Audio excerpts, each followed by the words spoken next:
Bonjour, je me présente, je suis Cristobal Vanderbra. Enchanté de faire votre connaissance. Alors, monsieur de Brabander étant momentanément indisponible, il m'a demandé si je pouvais remplacer provisoirement sa classe.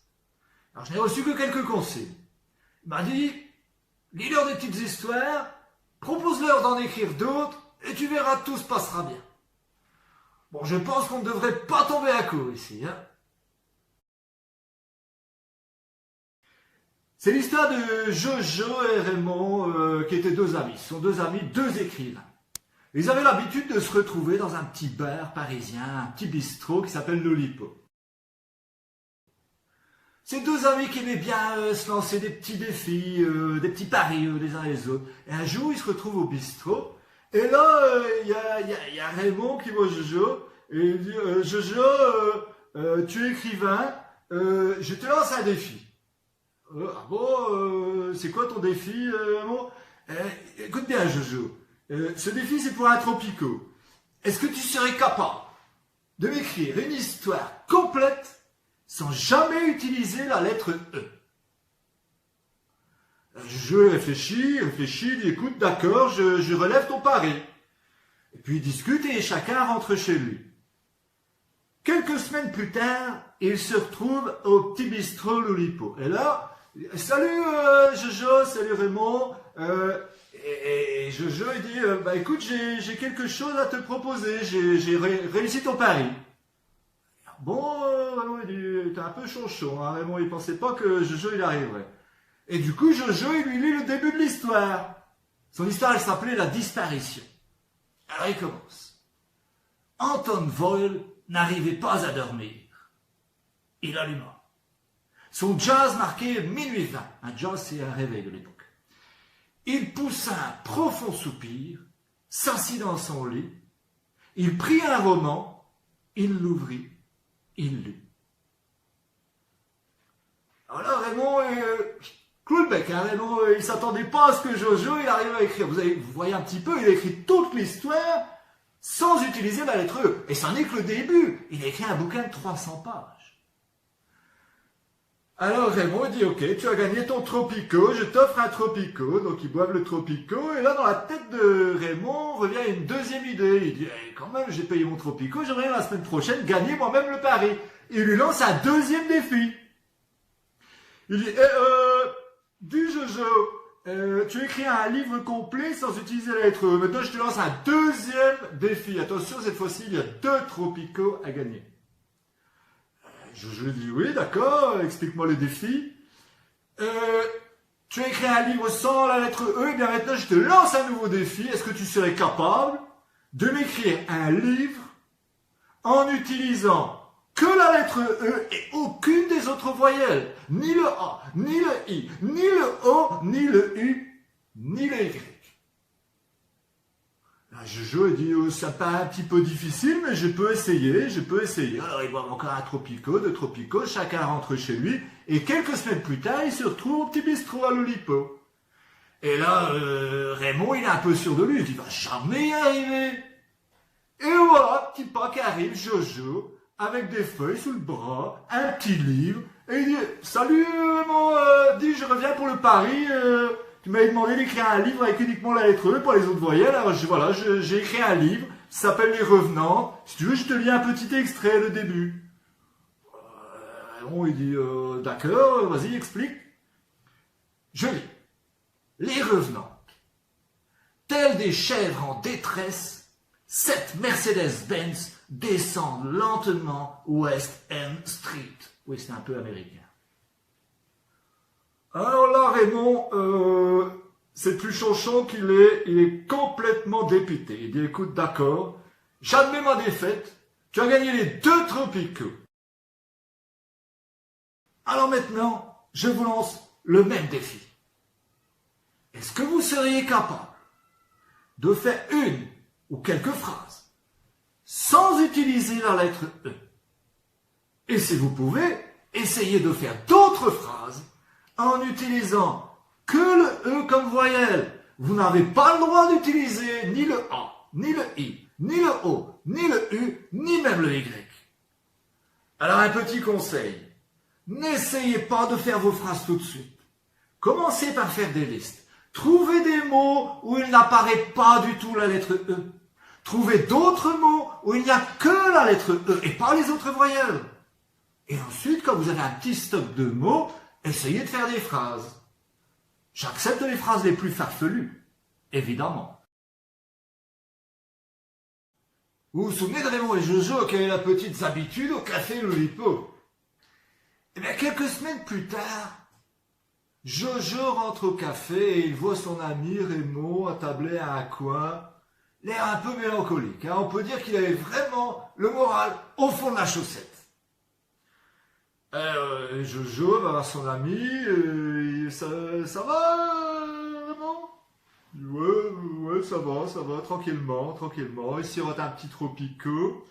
Et ben, qu'est-ce qui se passe? Je vois bien que tu n'as pas l'air dans ton assiette. Oui, je t'avoue, en tant qu'écrivain, j'ai un peu de mal à trouver un sujet pour écrire, une histoire à raconter, ce qu'on appelle l'angoisse de la page blanche. Jojo, il se souvenait quand même que son ami Raymond lui avait tiré une sacrée épine de la claquette quand il lui avait lancé ses petits défis. Ça lui avait permis d'écrire 2 livres, La disparition et les revenantes. Alors Jojo n'est pas un ingrat et s'est dit je vais aider un petit peu mon ami, on va essayer de dépatouiller un petit peu l'histoire. Alors il discute. Aujourd'hui, qu'est-ce que tu as fait? Rien de spécial. Il fait bien, ouais, il fait un peu chaud en ce moment, il fait un peu chaud. Mais il t'est rien arrivé? Oh, si, ce matin en fait il m'est arrivé une histoire vraiment géniale. Vas-y, raconte, c'est peut-être le début d'un livre, une histoire géniale. Oui, si tu veux, oui. Alors, qu'est-ce qui s'est passé? Je prenais le bus pour aller déjeuner. Ah ouais, bien. Qu'est-ce qui s'est passé dans le bus? Ouais, il y avait un petit peu de monde, on était un peu serrés, comme des sardines. Ah ouais, d'accord. Et ensuite, c'est quoi ce qui t'est arrivé d'extraordinaire, de génial? Il y avait un gars à côté qui n'arrêtait pas de gueuler, on va dire. Il criait sur son voisin, il accusait de lui avoir marché sur les chaussures. Ah ouais, bien. Et ensuite, il a vu une place libre, il est allé s'asseoir. Ouais. Écoute Raymond, ton histoire elle est vraiment bien, je la trouve effectivement moi aussi assez incroyable, ça n'arrive pas tous les jours des histoires pareilles, mais je trouve qu'il manque un petit peu de peps à ton histoire, un peu de précision, alors je ne sais pas moi, qu'est-ce que tu pourrais y ajouter pour être plus précis, toi qui aimes bien les mathématiques Raymond, pourquoi tu ne nous la racontes pas en y ajoutant un petit peu de chiffres, un petit peu de nombres, des choses qui pourraient permettre d'être un peu plus précis dans ton récit? Réfléchis. Ah ouais, je crois voir comment on pourrait la raconter. Ce matin, j'ai pris le bus numéro 122 pour aller au travail.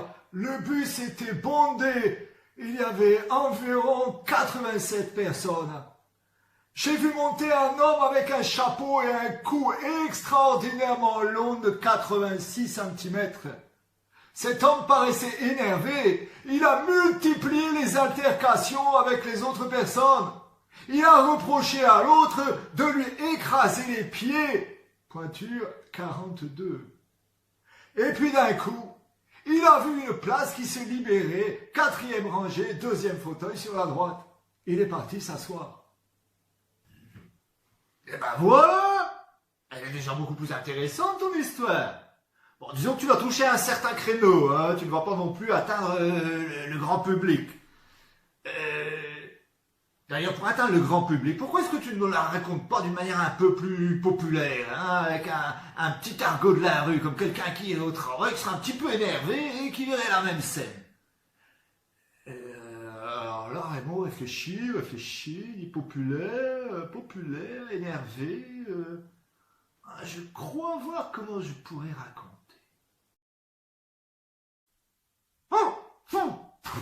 Salut! L'autre jour, je prenais le bus pour aller au Turban. C'était blindé de pecnos dans ce bus. Et d'un seul coup, je vois monter un daron, avec un coup, t'aurais dit de girafe, et un petit capot sur la tête. Eh ben, voilà, type, quel daron! Qu'est-ce qu'il commence à faire? Il commence à râler sur tout le monde parce que monsieur, on lui marche les panards.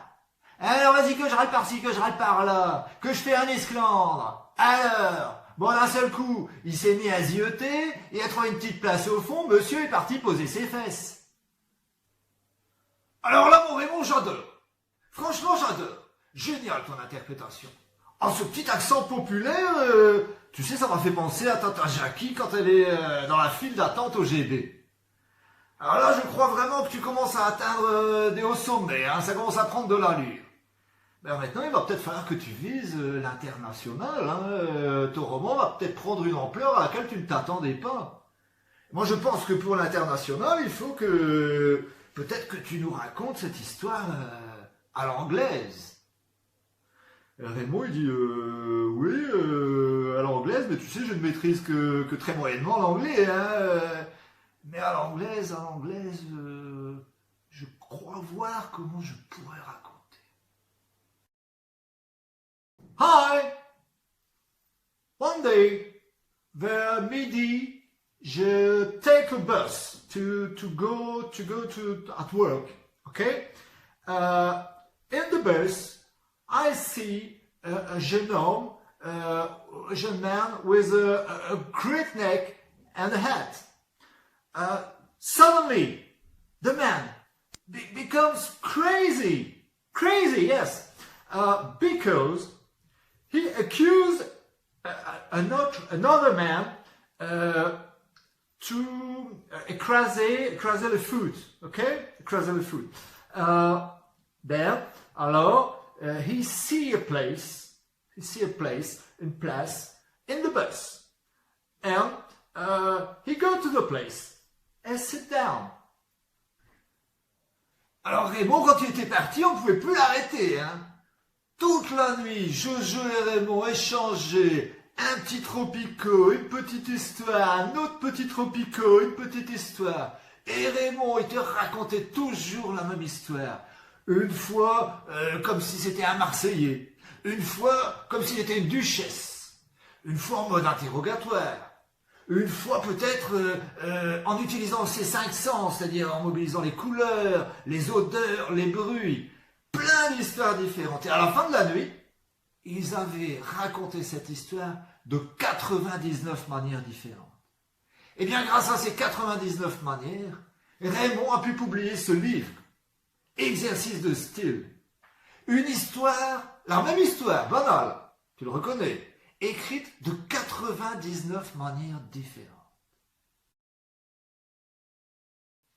Alors maintenant, je vais te lancer un nouveau défi. Est-ce que tu serais capable de me raconter de plusieurs manières différentes une même histoire? Alors je vais te proposer 2 articles de journaux que j'ai lus récemment dans le journal.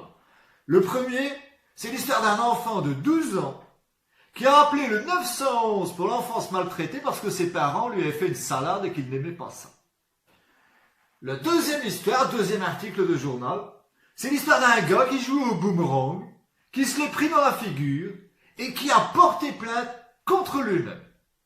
Alors je te fournirai le texte de ces 2 histoires. Tu verras, ce sont des simples articles de journaux, assez courts.